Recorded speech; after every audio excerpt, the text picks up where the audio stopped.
31 tahun SMP Sila Dharma Denpasar mampu mengukuhkan keberhasilannya meraih akreditasi A. Prestasi tersebut menjadi suatu kebanggaan yang diperoleh atas kerja keras seluruh komponen sekolah.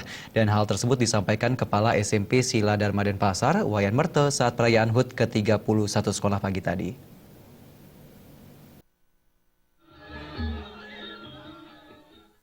SMP Sila Dharma Denpasar mulai melaksanakan operasional sejak Juli 1984 dan memperoleh akta pendirian sekolah pada 2 Januari 1985.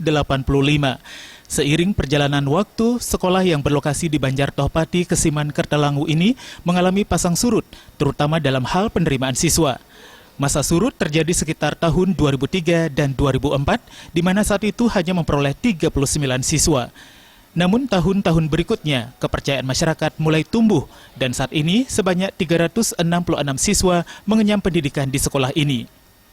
Kepala SMP Sila Dharma Denpasar, Wayan Merte, mengatakan HUT ke-31 merupakan perayaan yang digelar pertama kalinya dengan tema memantapkan soliditas, solidaritas, dan profesionalisme demi peningkatan kualitas pembelajaran dan mutu lulusan. Supaya guru-guru intinya dapat meningkatkan kualitas pembelajaran supaya mutu lulusan semakin meningkat. Yang pertama melaksanakan kurikulum 2013. Kemudian terkait dengan itu, karena beban pembelajarannya 38 jam, kami tambahkan dengan ekstra kurikuler wajib, bahasa Jepang dan TIK. Nah, sementara sekolah lain tidak ada TIK-nya, belum tentu ada bahasa Jepangnya. Kemudian yang wajib lagi satu adalah ekstrakurikuler pramuka.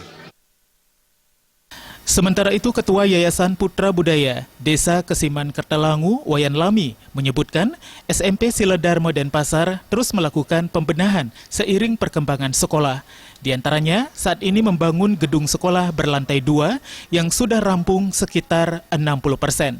Gedung ini akan dimanfaatkan untuk ruang kepala sekolah, TU, guru, perpustakaan, UKS dan BP, serta ruang belajar. Harapan kami di samping masyarakat, juga harapan kami kepada pemerintah lah. Bagaimana bisa kami selesaikan bangunan ini ya sesuai dengan kebutuhan anak-anak di sini agar bisa kita menampung seluruh anak-anak terutama masyarakat Desa Kesiman Kertalangu ini. Selama ini SMP Sila Dharma telah mampu berkiprah dan menorehkan beberapa prestasi. Namun Wayan Merte mengakui di bidang akademik belum mampu meraih prestasi gemilang ketika mengikuti berbagai perlombaan atau olimpiade sains. Justru di bidang non-akademik berhasil meraup prestasi cukup membanggakan. Yang paling membanggakan, SMP Sila Dharma Denpasar telah meraih status akreditasi A. Serangkaian HUT ke-31, pihak sekolah menggelar berbagai perlombaan intern, baik di bidang olahraga maupun seni budaya. Perayaan dihadiri oleh Kabid Dikdas Kota Denpasar serta para pendiri sekolah. Darmawan dan Bayu